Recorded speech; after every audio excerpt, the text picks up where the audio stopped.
Chelmsford कहते हैं। ऐसा इसलिए कहते हैं क्योंकि यह राज्य सचिव के पद पर थे। कल मैंने आपको बताया था राज्य सचिव मतलब ब्रिटिश पार्लियामेंट का एक मंत्री है जो भारत के मामले पर निर्णय लेने की ताकत रखता है, और वहां से भेजा गया एक प्रतिनिधि जो भारत में शासन करता है, हम कहेंगे कि वो वाइसराय रहते हैं। तो चेम्सफोर्ड वाइसराय थे। कई बार 1909 और 1919 में कई लाल लाली ने मुझे कहा था कि सर हम कंफ्यूज हो जाते हैं कि मार्ले मिंटो कौन सा है और मॉन्टेग्यू चेम्सफोर्ड कौन सा है। तो मैं इसको ऐसे याद रखता हूं कि जो छोटा है वो पहले आता है, छोटी चीज पहले और फिर बड़ी चीज आएगी। तो मार्ले मिंटो छोटे छोटे नाम हैं, पहले आएंगे। मॉन्टेग्यू चेम्सफोर्ड बड़े बड़े नाम हैं, बाद में आएंगे। कल मैंने आप लोगों को राज्य सचिव का पद बताया था। राज्य सचिव बैठे हैं ब्रिटेन में, वो पूरे भारत के मामलों पर निगाह रखेंगे। वाइसराय के साथ उनकी बातचीत होती रहेगी, वाइसराय को वो बताते चलेंगे, वाइसराय भी उनको बताते चलेंगे कि यहां कानून की व्यवस्था को बनाए रखने के लिए और क्या शक्तियां चाहिए। तो मॉन्टेग्यू चेम्सफोर्ड का मतलब एक राज्य सचिव और एक वाइसराय हैं। हमेशा ही ये दो लोगों की मिली भगत होती थी जिसके द्वारा भारत में आने वाला शासन कैसा होगा उस पर चर्चाएं होती थी। वस्तुतः 1919 के अधिनियम में 1909 के प्रावधानों को ही अधिक स्पष्ट और व्यापक रूप प्रदान किया। तो यदि आप लोगों ने 1909 वाला अधिनियम पढ़ा समझा है तो आप लोगों को 1919 का अधिनियम पढ़ने और समझने में शायद ही कठिनाई होगी, पर फिर भी मैं प्रयास करता हूं कि आपके सामने वो सारी बातें रूपरेखा रख सकूं। इस अधिनियम ने पहली बार भारत में दोहरे शासन और प्रत्यक्ष निर्वाचन की व्यवस्था को प्रारंभ किया। सोचो ना आप लोग कि भारत की भूमि पर जिसमें इतने लंबे समय का राजा महाराजाओं का शासन था, ध्यान से सुनना लालो, जहां पर वंशानुगत शासन करने के लोगों ने हमने देखा है, राजा का बेटा राजा बनता है, फिर वो हमारे महाभारत की कथा हो, वो हमारे रामायण की कथा हो, हमने देखा है कि राजा का पुत्र ही राजा बनता है, युवराज बनता है, उसके बाद वो राजा बनता है। हमारे सामने एक नया सिस्टम उभर रहा है जहां पर लोग अपनी मर्जी से कह रहे हैं कि हम इस व्यक्ति को अपना राजा बनाना चाहते हैं, अपना कार्यपालिका का शक्ति देना चाहते हैं। प्रत्यक्ष निर्वाचन, यहां एक बात समझिएगा, ये प्रत्यक्ष निर्वाचन हमारे वर्तमान का प्रत्यक्ष निर्वाचन जैसा नहीं है कि 18 साल का व्यक्ति फिर वो अनपढ़ हो, पढ़ा लिखा हो, अमीर हो, गरीब हो या फिर वह किसी भी धर्म का हो, उसे वोट देने का अधिकार होता है। हाँ, लेकिन पहली बार शिक्षा, जिसकी थोड़ी बहुत शिक्षा हुई है, जो सरकार को बड़ी मात्रा में कर चुकाता है, जो किसी भी प्रकार का जमींदार या उच्च पद पर बैठा हुआ व्यक्ति है, ऐसे लोगों से एक मतदान संघ का निर्माण हुआ। मतलब मतदाता संघ का निर्माण हुआ जो कि मतदान करेगा। पर इनकी देखा देखी में लोगों ने महसूस तो किया, सोचो कि एक गांव में एक जमींदार जब मत करके आया होगा तो उसने चर्चा की होगी, उसने गांव में चर्चा की होगी कि मैंने तय किया है कि मैं उनको राजा बनाना चाहता हूं, मैंने तय किया है कि मैं उन्हें ये पद देना चाहता हूं। यहां राजा का मतलब राजा से मत लीजिएगा, यहां राजा का मतलब है कि शक्तियां देने की बात कर रहे हैं। शायद ये वो प्रैक्टिस थी जिसने हमारे जमीन हद तक या जमीनी स्तर तक प्रत्यक्ष रूप से निर्वाचन और लोकतंत्र के शब्द को पहुंचाने का काम किया।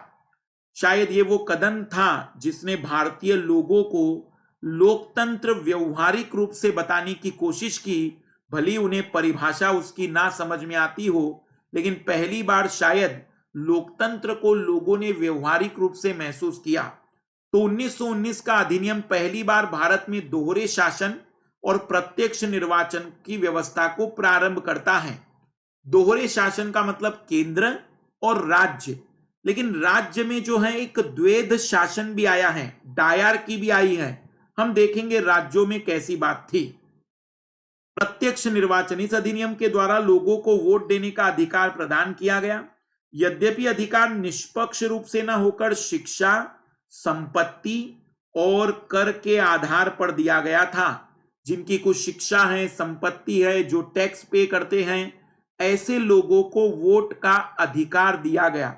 महिलाओं की तो कोई चर्चा हो ही नहीं सकती है। फिर प्रत्यक्ष निर्वाचन की इस व्यवस्था द्वारा प्रांतों में आंशिक कम उत्तरदायी सरकार की स्थापना। समझिए जरा यहां पर अब ला लो, प्रांतों में उत्तरदायी सरकार।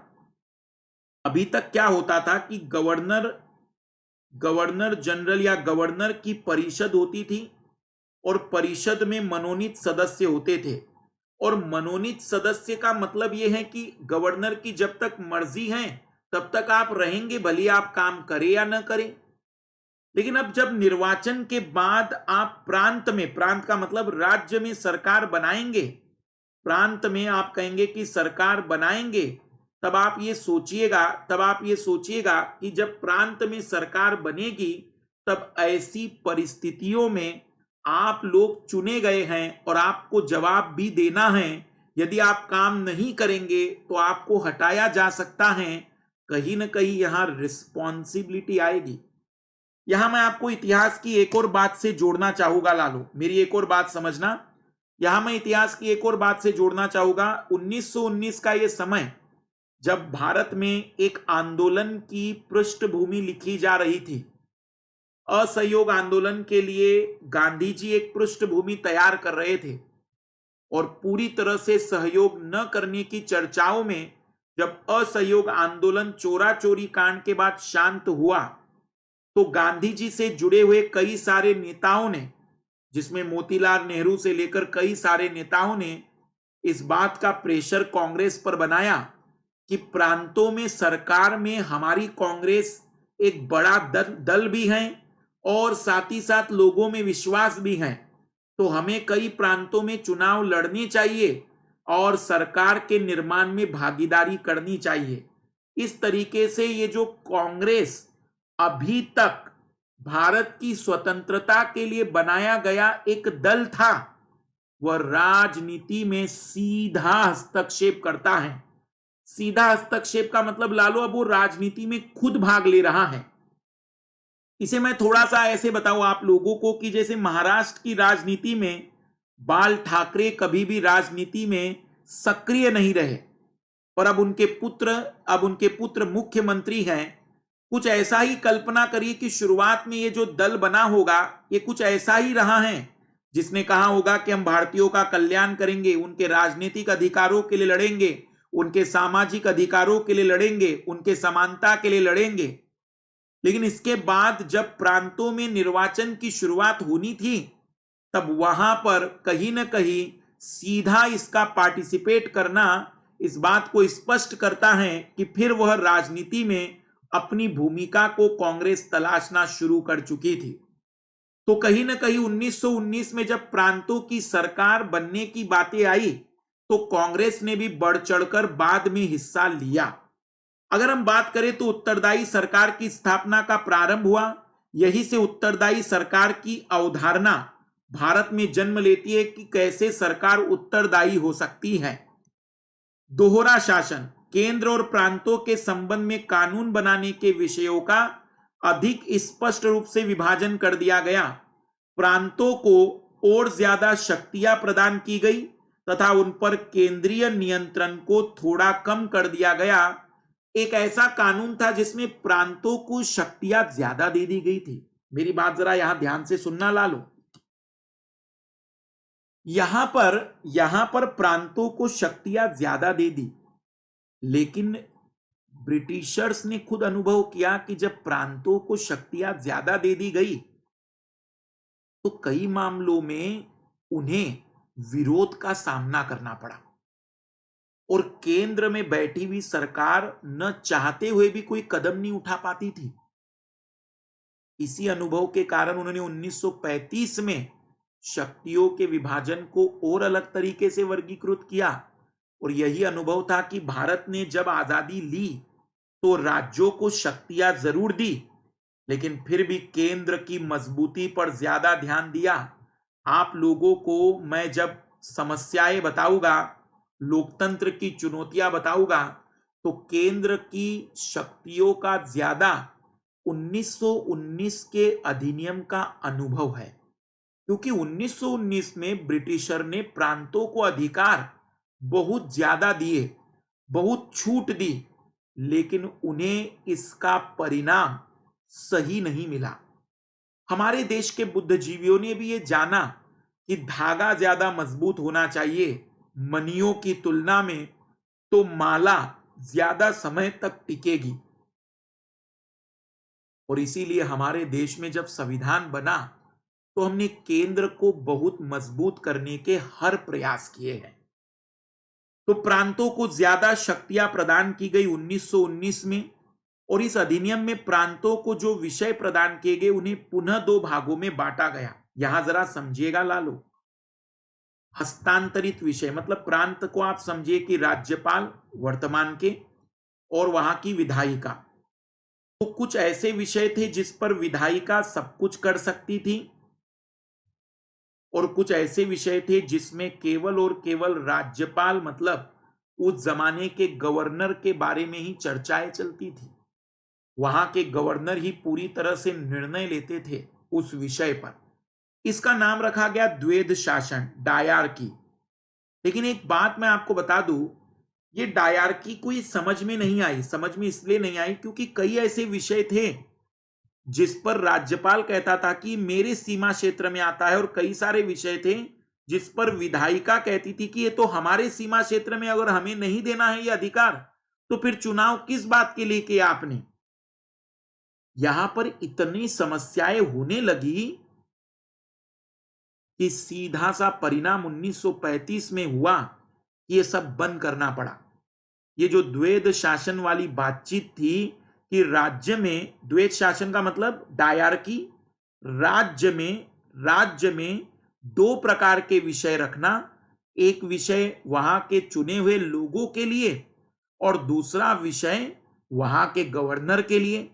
और इसमें काफी क्लेश भी पैदा हुआ। याद करिए लालो, आप में से कई लोगों को जब संविधान पढ़ाया जाता है तो कई बार ये बात आती है, हमारे देश में राष्ट्रपति का चुनाव सीधा क्यों नहीं किया जाता, क्यों नहीं हम सीधा राष्ट्रपति चुन सकते, जैसे प्रधानमंत्री भले ही मनोनीत होते हैं लेकिन जैसे चुनाव होता है वैसे सीधा राष्ट्रपति क्यों नहीं।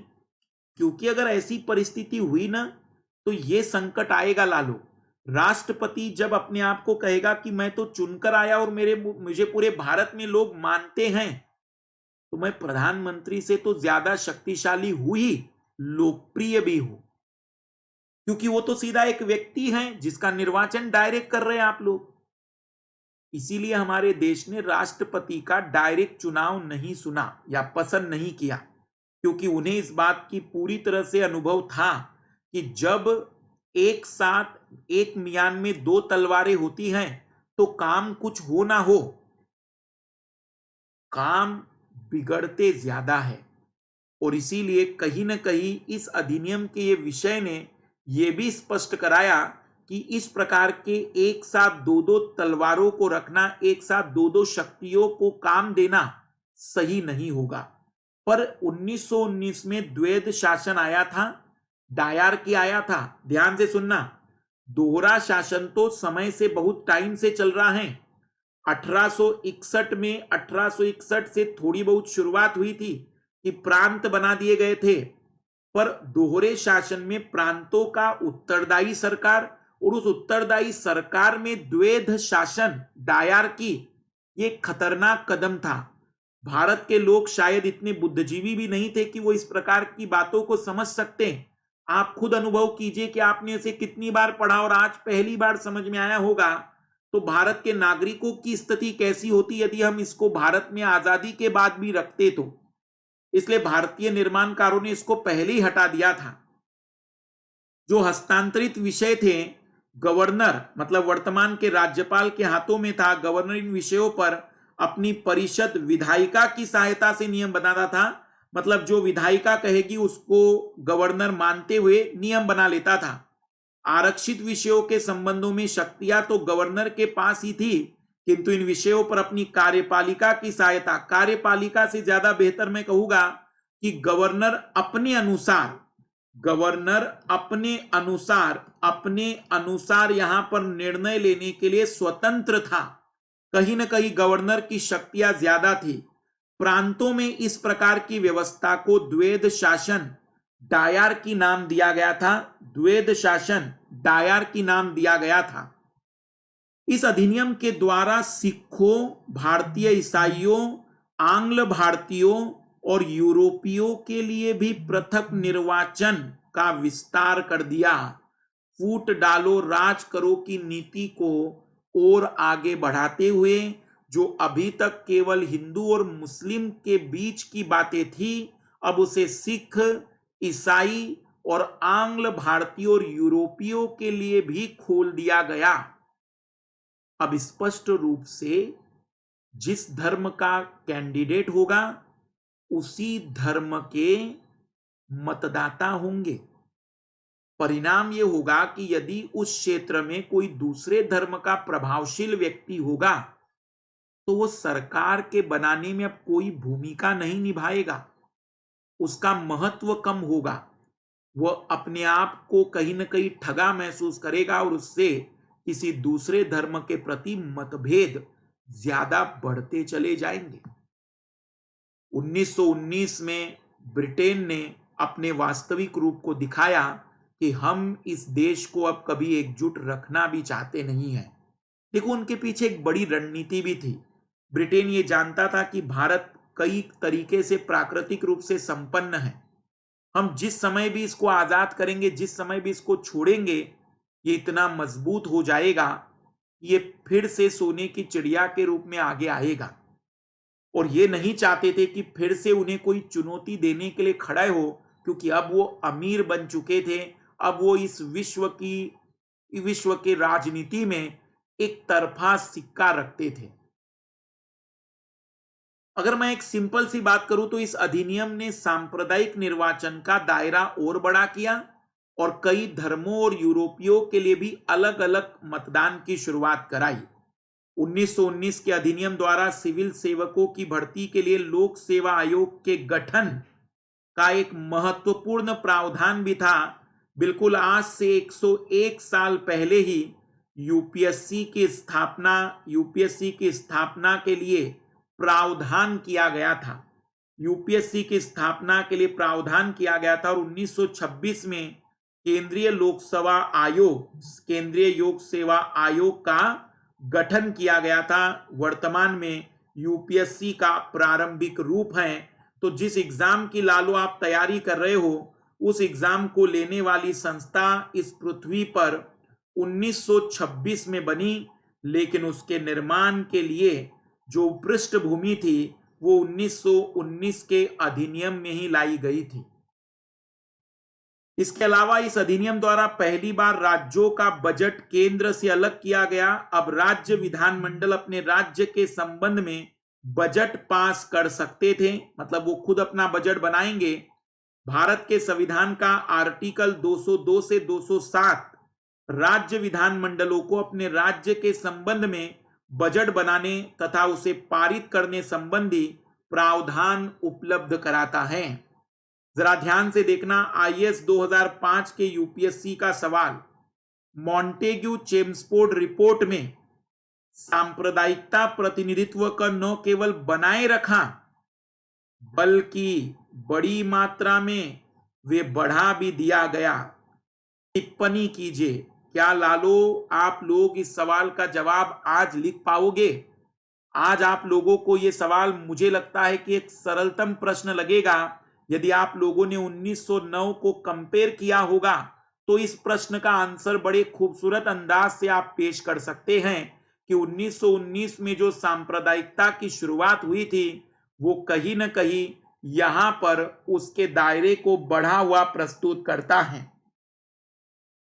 मुझे उम्मीद है कि शायद अब आपके लिए ये वो सारी बातें हैं जो शायद अभी तक बहुत टिपिकल लगती थी, लेकिन मुझे उम्मीद है कि अब आप